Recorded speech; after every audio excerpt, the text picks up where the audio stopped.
স্বাগতম আমার প্রিয় ছাত্রছাত্রীরা। আর্টস ম্যাগনেট বিশ্বজিৎ চ্যানেলে তোমাদের স্বাগতম। তো প্রিয় ছাত্রছাত্রীরা, তোমরা যারা 2026-এ মাধ্যমিক পরীক্ষা দেবে, তো তাদের জন্য একটা গুরুত্বপূর্ণ কবিতা কিন্তু তোমাদের পাঠ্যসূচির মধ্যে রয়েছে। তো এই কবিতাটা হলো মাইকেল মধুসূদন দত্তের লেখা অভিষেক। তো এই অভিষেক কবিতাটা নেওয়া হয়েছে মেঘনাদবধ কাব্যের প্রথম সর্গ থেকে। তো তোমরা যারা আজকে আমার এই ভিডিওটা দেখবে, তো এই ভিডিওটা দেখার পর তোমাদের কিন্তু পরীক্ষা দিতে যাওয়া পর্যন্ত এই অভিষেক কবিতার সম্পর্কে যে প্রশ্ন আসবে তার কোনো ডাউট কিন্তু থাকবে না।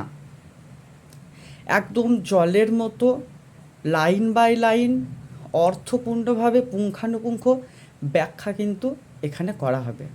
তো তোমরা শেষ পর্যন্ত দেখতে থাকো।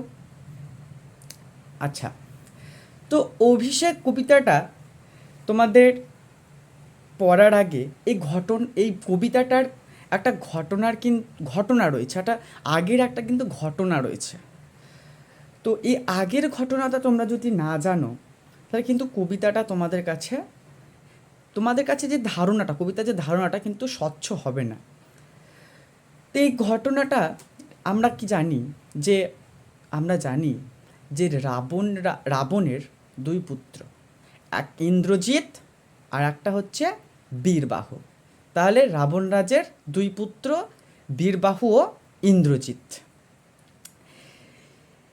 ইন্দ্রজিৎ কিন্তু রামচন্দ্রকে হত্যা করে, অর্থাৎ তাকে বধ করে একটা যুদ্ধের পরিস্থিতি তৈরি হয়েছিল। সেই সময় ইন্দ্রজিৎ কিন্তু রামচন্দ্রকে হত্যা করেছে। তো এই যুদ্ধের একটা অবকাশ যাপন, অর্থাৎ সে একটা সাময়িক স্বস্তি যদি পেতে সে কিন্তু প্রমোদ উদ্যানে তার স্ত্রীর সঙ্গে কিন্তু মত্ত ছিল, যেখানে অনেক নারীও ছিল। এমন সময় রামচন্দ্র কিন্তু বেঁচে উঠে, অর্থাৎ কোনো কৌশলে রামচন্দ্র বেঁচে ওঠে, রাবণের অন্য পুত্র বীরবাহুকে কিন্তু হত্যা করে। বীরবাহুকে যখন হত্যা করলেন রামচন্দ্র, তখন রাবণ কিন্তু এই বীরবাহুর হত্যার প্রতিশোধ নিতে কিন্তু সসৈন্যে সাজতে লেগেছে, একদম বীরের মতো বীর দর্পে সাজছে। এদিকে কিন্তু বীরবাহুকে যে হত্যা করা হয়েছে সে ঘটনাটা কিন্তু আমাদের ইন্দ্রজিৎ জানে না। এদিকে আমাদের কে সাজছে? আমাদের রাবণ সাজছে। রাবণ যখন সাজছে একদম রণসজ্জায় সজ্জিত, কিন্তু একদম তখন স্বর্গ মর্ত্য পাতাল কিন্তু কেঁপে উঠছে। এই যে কম্পন সৃষ্টি হয়েছে, পৃথিবী জুড়ে যে প্রলয় সৃষ্টি করছে, এই প্রলয় থেকে বাঁচানোর জন্য আমাদের দেবী লক্ষ্মী কী করলেন, যে প্রলয় এসেছে কিন্তু বাঁচাতে হবে, এই রাবণ যে সাজছে রাবণকে থামাতে হবে। তো এই থামাতে বা বীরবাহুর যে মৃত্যু হয়েছে, রামচন্দ্রের হাতে বীরবাহুর যে মৃত্যু হয়েছে, এই মৃত্যুর খবর দিতে গিয়েছিলেন কাকে? ইন্দ্রজিৎকে। ইন্দ্রজিৎকে যখন খবর দিতে যাচ্ছে আমাদের দেবী লক্ষ্মী, তো ইন্দ্রজিৎ তো একজন রাক্ষস, আর দেবী লক্ষ্মী দেবী, তো দেবী কী করে রাক্ষসের সঙ্গে কথোপকথন করবে? তো দেবী লক্ষ্মী কী করলেন? ছদ্মবেশ নিলেন। কার ছদ্মবেশ? ওই যে ইন্দ্রজিতের ধাত্রীমাতা অর্থাৎ ধাইমা প্রভাষার ছদ্মবেশ নিলেন। কোশ্চেন আসে যে প্রভাষাকে, প্রভাষা হচ্ছে ইন্দ্রজিতের ধাত্রীমাতা বা ধাইমা। তাহলে দেবী লক্ষ্মী প্রভাষার ছদ্মবেশ নিলেন কার কাছে যাবার জন্য? ইন্দ্রজিতের কাছে যাবার জন্য। কেন নিলেন? যে আমাদের বীরবাহু হত্যা হয়েছে এই সংবাদটা পৌঁছে দেওয়ার জন্যই দেবী লক্ষ্মী কিন্তু ছদ্মবেশ নিলেন, প্রভাষার ইন্দ্রজিতের কাছে গেছেন। এবার দেখো,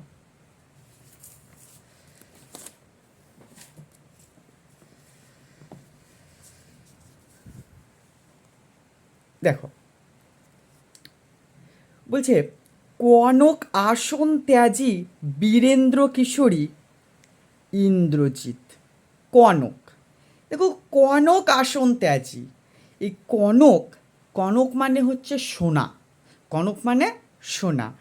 তো সোনার আসন অর্থাৎ স্বর্ণ সিংহাসন ত্যাগ করে বীরেন্দ্র কিশোরী ইন্দ্রজিৎ, স্বর্ণ সিংহাসন ত্যাগ করে বীরেন্দ্র কিশোরী ইন্দ্রজিৎ প্রণমিয়া ধাত্রীর চরণে, প্রণাম করে ধাত্রীর চরণে অর্থাৎ ওই যে প্রভাষা ছদ্মবেশী দেবী লক্ষ্মীর চরণে প্রণাম করে আমাদের বীরেন্দ্র কিশোরী ইন্দ্রজিৎ কহিলেন, কি হেতু মাতো গতি তব আজিয়ে ভবনে। বলছে কি হেতু অর্থাৎ কি কারণে মা এই ভবন অর্থাৎ এই প্রাসাদে তোমার আগমন ঘটেছে।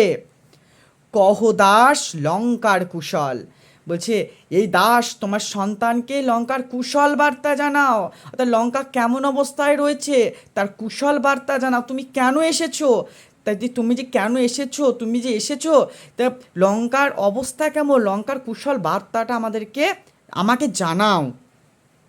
শিরচুম্বী ছদ্মবেশী অম্বুরাশি সুতা উত্তরিলা।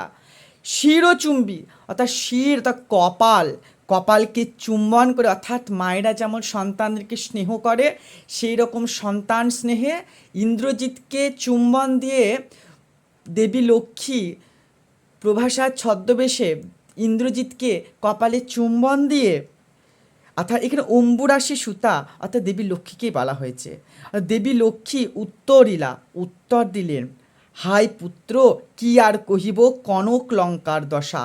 বলছে হে পুত্র কি আর কহিব কনক লঙ্কার দশা, অর্থাৎ অর্থাৎ স্বর্ণ লঙ্কার দশা, তোমাকে আর কি বলবো। ঘোরতর রণে হত প্রিয় ভাই তব বীর বাহুবলী। বলছে ঘোরতর রণে, বলছে বিশাল যুদ্ধ, ঘোরতর রণ বিশাল যুদ্ধে তোমার প্রিয় ভাই বীরবাহুর মৃত্যু হয়েছে। তার শোকে মহাশোকী রাক্ষসাধিপতি, বলছে তার শোকে অর্থাৎ যে বীরবাহুর যে মৃত্যু হয়েছে রাবণ পুত্রের অর্থাৎ বীরবাহুর মৃত্যু হয়েছে তার শোকে মহাশোকী রাক্ষসাধিপতি, রাক্ষসদের অধিপতি রাবণ রাজ তার পুত্র হত্যার শোকে কিন্তু মহাশোকী হয়েছে, মানে প্রচণ্ড মর্মাহত হয়েছে। সসৈন্যে সাজেন আজি যুথিতে আপনি, অর্থাৎ তিনি কি করছেন আর সসৈন্যে সাজছেন যুদ্ধে যাওয়ার জন্য প্রস্তুতি নিচ্ছেন রাক্ষসাধিপতি রাবণ। তারপর জিজ্ঞাসিলা মহাবাহু বিস্ময় মানিয়া, জিজ্ঞাসিলা মহাবাহু বিস্ময় মানিয়া, বলছি জিজ্ঞাসিলা তো জিজ্ঞেস করছে মহাবাহু ইন্দ্রজিৎকে বলছে, ইন্দ্রজিৎ জিজ্ঞাসা অবাক হয়ে জিজ্ঞাসা করছে, বিস্ময় মানে অবাক হয়ে ইন্দ্রজিৎ জিজ্ঞাসা করছে কি কহিলা ভগবতী। বলছে মা তুমি এটা কি বলছো, বলছি মানে মহাবাহু অর্থাৎ ইন্দ্রজিৎ এত অবাক হয়ে জিজ্ঞাসা করছে যে তুমি এটা কি বলছো, মানে জিজ্ঞাসা করছে মা তুমি এটা কি বলছো। কে বুঝিল কবে প্রিয়ানুজে, বলছে আমার প্রিয়ানুজ অর্থাৎ আমার প্রিয় ভাইকে কে কবে বধ করলো।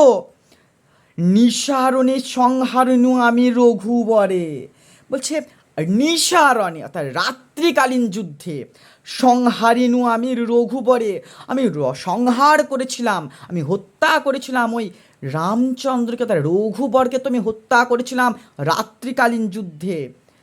খণ্ড খণ্ড করিয়া কাটিনু বরসি প্রচণ্ড স্বর বৈরী দলে, অর্থাৎ খণ্ড খণ্ড করেছিলাম ওই যে বৈরী দল কথার অর্থ হচ্ছে সৈন্যদল, দাগ দিও বৈরী দল কথার অর্থ হচ্ছে সৈন্যদল। তো খণ্ড খণ্ড করিয়া কাটিনু বরসি প্রচণ্ড স্বর বৈরী দলে, অর্থাৎ আমি স্বর প্রচণ্ডভাবে বর্ষণ করে ওই শত্রু দলকে আমি খণ্ড খণ্ড করে কেটেছিলাম, ধ্বংস করেছিলাম। তবে এ বার্তা, এ অদ্ভুত বার্তা জননী কোথায় পাইলে তুমি, শীঘ্র কহ দাসে। বলছে তবে এ বার্তা, বলছে তবে এই যে বার্তা দিচ্ছ, এই যে বার্তা দিচ্ছ তুমি, এই যে একটা অদ্ভুত